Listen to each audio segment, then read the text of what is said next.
Po e nis këtë shkrim pa e ditur as vetë ku do të përfundoj, sepse brenda meje janë mbledhur muaj e ndoshta vite heshtjeje. Kam mbajtur shumë gjëra për brenda vetëm që të mos prishje qetësinë e askujt, por njeriu ka një kufi.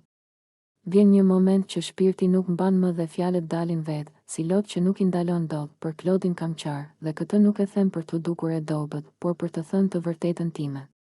Kamqar në të tëra, Kamqar në heshtje që të mos më dëgjonte askush, Kamqar duke u munduar të gjej arsye aty ku arsye nuk kishte. E kam dashur në mënyrën time, ndoshta jo perfekte, por të sinqertë. Dhe kur dashuron sinqerisht, çdo ftohtësi e tjetrit të duket si thike ngadalë, por pavarësisht lotëve, unë nuk i kam shkuar nga mbrapa. Nuk jam nga ato gra që i futën një burri në jetë me zor, që i hynë në breke në privatësi vetëm për të mos e humbur. Diniteti im ka vlejtur më shumë se çdo ndjenjë. Mund të kem qenë e thyer, por kur e ulur. Kjo është ajo që më dallon nga Eliona dhe nga shumë të tjera që nuk njohin kufi. E kam parë me sytë e mi si disa gra shiten për pak vëmendje, si bëjnë skena, si luten, si poshtërohen vetëm për të mbajtur dik pranë. Unë nuk jam rritur ashtu. Nëna ime më ka mësuar që një grua vlen edhe kur humbet, edhe kur qan. Edhe kur mbetet vetëm. Prandaj zgjodha të largohem në heshtje, jo të bëhem cirk për askën. Fjalët që i tha Londrimit më kanë ngelur në mendje. Rri e qetë, sikur qetësia ime të varri nga goja e saj. Ajo vetë pranoi se e mallkon veten për gabimin që ka bërë. Por mallkimi i saj nuk ma shëron mua plagën. Fjalët janë të lehta, ndërsa ajo që kam përjetuar unë ka qenë e rëndë sigur mbi kraharor. Askush nuk e di sa herë kam marrë telefonin në dorë për t'i shkruar Klodit dhe e kam lënë përsëri. Sa herë kam dashur t'i them pse ma bëre këtë? Ku gabova? A vlejta ndonjëherë për ty? Por krenaria më ka ndalur. Më mirë të më dhem shpirti se sa të lyp dashuri. Më kanë quajtur të ftohtë, mendje madhe, krenare. Por askush nuk e di sa zjarr kam pasur brenda. Thjesht nuk di ta shes dhimbjen në pazar. Unë vuaj në heshtje, jo në për tavolina e telefona. Dhe kjo ndoshta më ka kushtuar shumë, por prap nuk pendohem. Eliona mund të bëjë çfarë të dojë, mund t'i rrijë Londrimit mbi kokë, mund të luajë rolin e viktimës apo të dashuruarës. Unë nuk hyj në atë film. Dashuria për mua nuk është gar kush e ka burrin e para. Dashuria është zgjedhje e lirë, respekt, qetësi shpirti. Dhe aty ku nuk ka këto, unë iki, kam kaluar ditë kur nuk kisha fuqi as të ngrijesha nga krevati. Ditë kur buzëqeshja vetëm që të mos më pyesnin pse jam keq. Net kur i flisja vetes para pasqyrës dhe pyesja, a vlej unë kaq pak? Por me kohën kuptova që problemi nuk isha unë. Disa njerëz nuk din të duan pa lënduar, nuk e urrej Klodin. Do të ishte më e lehtë ta urreja.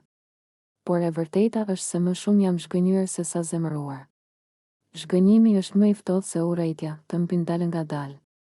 Të bën të kuptosh se po luftoje për ditë që ndoshta s'luftoj kur për ty. Sot kur e mendoj, e di që kam bërë gjën e duhur që nuk u ula. Lotët nuk më turpërojnë, por veprimet e ulta do të më turpëronin. Unë zgjodha të qaj vetëm, jo të poshtëroj vetëm publikisht. Dhe për këtë jam krenare, ndoshta një ditë Klodi do ta kuptoj çfarë ka humbur. Ndoshta jo. Por kjo nuk është më bara ime. Unë e bëra pjesën time me zemër të pastër.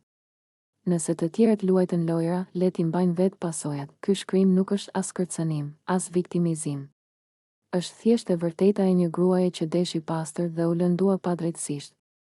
Nuk kërkoj mëshirë nga askush, as falje, as kthime mbrapa. Dua vetëm të mos më prekin më aty ku më ka dhembur. Unë do vazhdoj përpara. Me plag, po. Me kujtime, po. Por edhe me dinitetin tim të paprekur. Dhe kjo vlen më shumë se çdo burr, më shumë se çdo Elion, më shumë se çdo fjalë e Londrimit. Në fund mbetet vetëm një e vërtetë. Unë kam dashur pa u ulur. Kam qarë pa u shitur dhe kam ikur pa u poshtëruar. Dhe kjo është fitoria ime më e madhe. Nata e primet, i dukej si çdo natë tjetër në shtëpinë e Big Brother Kosova. Dritat e bardha të projektorëve e bënin çdo fytyrë më të zbehtë se zakonisht, ndërsa zërat e banorëve përziheshin me muzikën hyrëse dhe duartrokitjet e publikut. Për shumicën aty brenda ishte veç një lojë nervash, një garë fjalësh, një provë durimi. Për Labin, pa e ditur askush, ajo natë do të hapej si një derë e vjetër që fshihej pas shpirtit të tij prej vitesh. Debati nisi për gjëra të vogla, punët e shtëpisë, xhelozit, hatërmbetjet e ditëve të fundit. Suanita dhe Aurora, dy motrat që shpesh flisnin me zjarr, po përplaseshin me Labin për një temë krejt të zakonshme. Fjalët shkonin e vinin, dikush qeshten, dikush ndërhynte, derisa në një çast Aurora, pa e menduar peshën e asaj që po thoshte, lëshoi fjalin që do ta thyente mbrëmjen, po ti çka flet kaq shumë, kur ke fëmijë me një serbe. Në studio u krijua një heshtje e çuditshme, si ajo heshtja para stuhis. Kamera u afrua te fytyra e Labit. Ai nuk foli menjëherë. Syt ju ngulën diku larg, sikur nuk po shite më as motrat, as banorët, as moderatorin. Po shite një rrugë balte të fëmijërisë së tij, një shtëpi gjysmë të djegur, një nën me shami të zezë, duart filluan t'i dridheshin. Në fyt ju mblodh një nyje që nuk e linte të merrte frym. Çka the? Pyeti me zë të ulët. Gati të thyer, Suanita tentoi ta zbus, po flisnim në debat, mos e merr personale. Por ishte vonë. Ajo fjali kishte prekur vendin më të dhimbshëm të jetës së tij. Labi u ngrit në këmbë ngadalë. Duke më i gjatë se kur, por edhe më i brisht. Lotët filluan t'i mblidheshin në cep të syve dhe ai nuk i fshehu. Ju akoma nuk e kuptoni çka po flisni, tha. Për ju fjala serb është temë debati, për mua është varr pa emër. Mua serbi ma ka vra babën. Dhe unë as sot nuk e di ku e ka varrin. Në shtëpi ra një heshtje e rënë. Dikush uli kokën, dikush tjetër vuri dorën mbi gojë. 4 anëtar të familjes mi kanë vra, vazhdoi ai. 4. Axhen. 2 kushërinj, babën tem. Gjithë fisi jem ka luftu me YÇK kundër Serbisë. E ju ma përmendni këtë si me qenë shaka? A ju vjen turp? Lotët i rodhen lirshëm. Nuk ishin lot televiziv, ishin lot që kishin pritur një jetë të tërë me dalë në dritë, ai nuk ishte mësuar të fliste për këto gjëra. Në jetën jashtë kamerave, Labi ishte njëri i qetë, i tërhequr. Punonte, qeshte me shokët, mundohej të dukej si gjithë të tjerët. Por brenda vetes mbante një histori që nuk plakej kurrë, ishte vetëm 5 vjeç kur lufta i hyri në shtëpi. E mbante mend si një ëndër të keqe, trokitje të forta në derë, britma burrash, zërin e nënës që i thoshte mos qaj. Bir. Baba i doli atë mëngjes dhe nuk u kthye më. Më vonë morën vesh për Axhen dhe kushërinë. Emrat e tyre u bën fotografi mbi mur, qirin në për festa, plag në çdo gëzim, nëna e tij u thinj brenda një viti.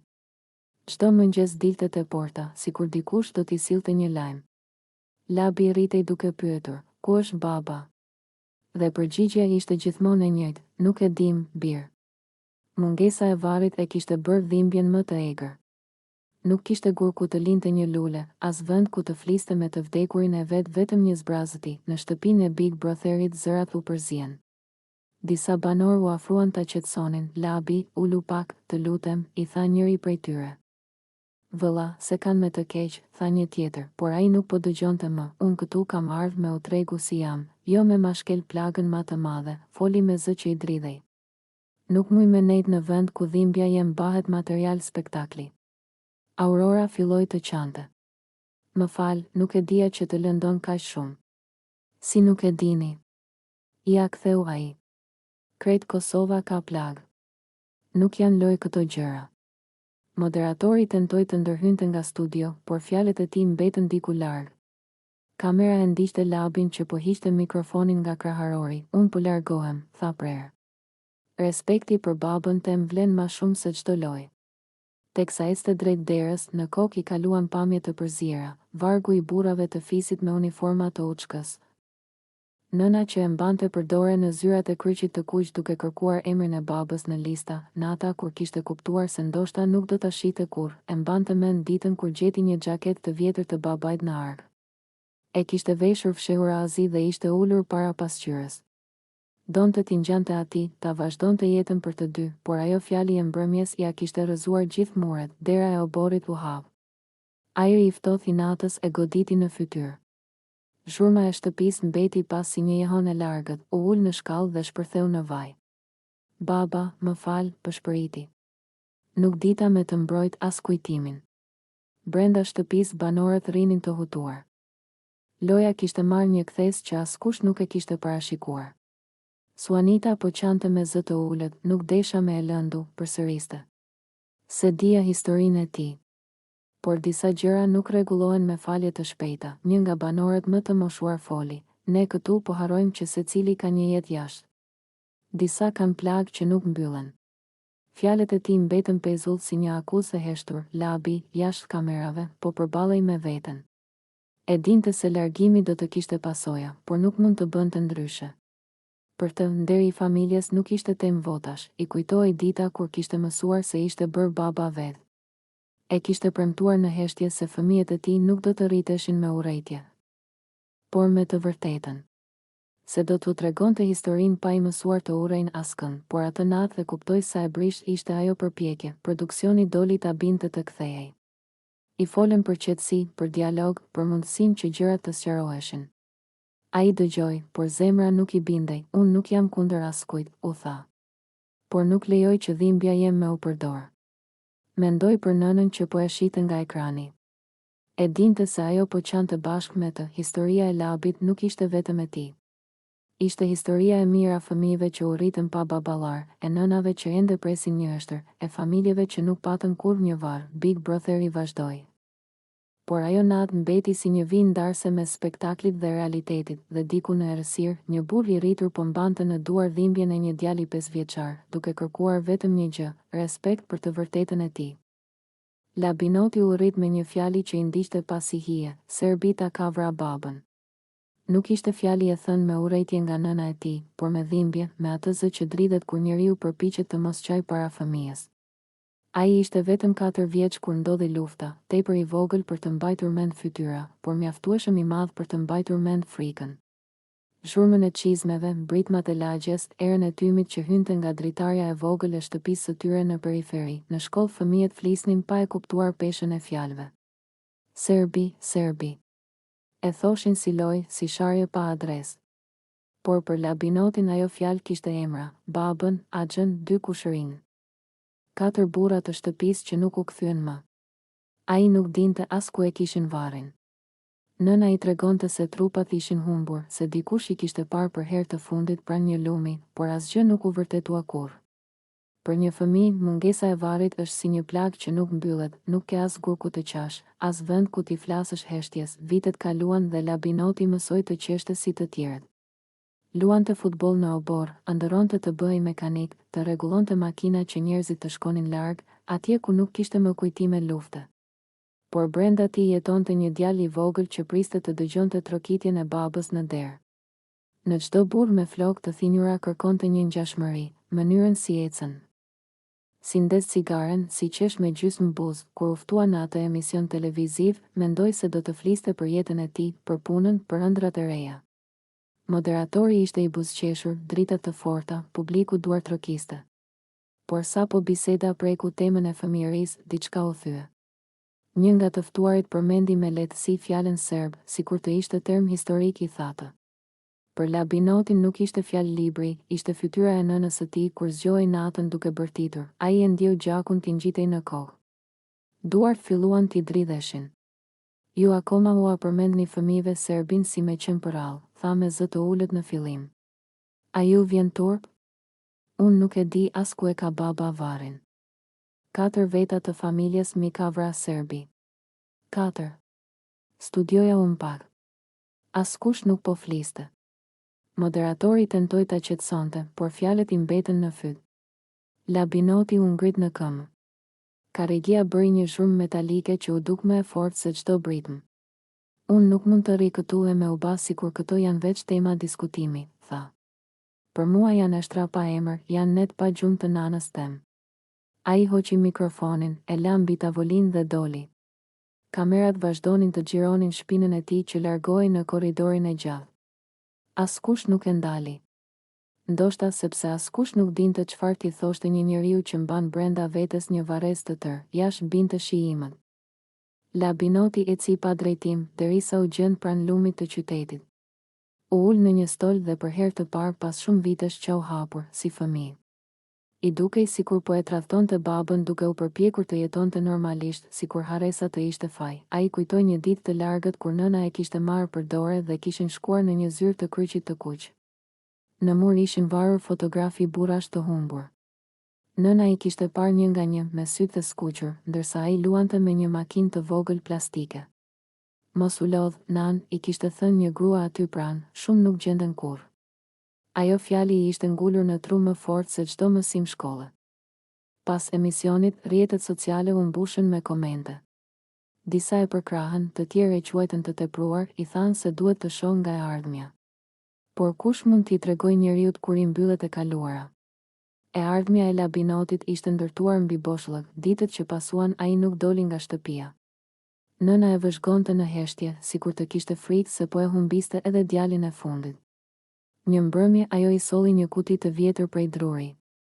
Brenda ishin disa fotografi të babës, me kostum dasme, me shokët në ar, duke e mbajtur Labinotin foshnjë në krah. Mos e mbaj krejt këtë dhimbje vetëm, i tha. Baba yt nuk do të donte me të pa kështu. Ai i preku fotografit me kujdes. Si të ishin të gjalla. Për herë të parë mendoj se ndoshta detyra e tij nuk ishte të ruante zemërimin, por kujtimin e butë të atyre që ikën. Të fliste jo për hakmarrje, por për dinjitet, pas disa javësh vendosi të kthehej në ekran, këtë herë me kushtet e veta. Në një intervistë tjetër tregoi historinë pa britma. Fol për fëmijët që rriten me plagë të trashëguara, për nevojën që shoqëria të mësojë të dëgjojë para se të gjykojë. Unë nuk urej askën, tha në fund. Urrejtja ma ka marrë babën, nuk dua t'i jap edhe shpirtin tim. Fjalët e tij prekën shumë njerëz. Disa familje të tjera të zhdukurve e kontaktuan, krijuan një grup për të kërkuar eshtrat. Për të mbledhur dëshmi. Labinoti u bë zëri i atyre që nuk kishin mikrofon. Ai ende nuk e di ku e ka varrin baba, por tashmë e di se nuk është vetëm. Ndonjëherë, kur kalon pranë fëmijëve që luajnë në park dhe dëgjon ndonjë prej tyre të përmend me shkujdes fjalë të rënda, ai ndalet dhe u flet qetë. U tregon se fjalët kanë peshë, se pas tyre fshihen jetë të tëra. Fëmijët e shohin me habi, por diçka mbetet tek ta. Historia e Labinotit nuk është vetëm e tij. Është e mira shtëpive ku karriget kanë mbetur bosh, ku fotografit janë bërë altar të heshtur. Është kujtesa e një populli që përpiqet të ecë përpara pa i harruar të rënën. Dhe çdo herë që ai merr frymë thellë e zgjedh të flasë me dinjitet, jo me urrejtje, i duket sikur një gur i vogël vendoset mbi varrin imagjinar të babës, një gur që thotë, nuk të kam harruar, por po mësoj të jetoj.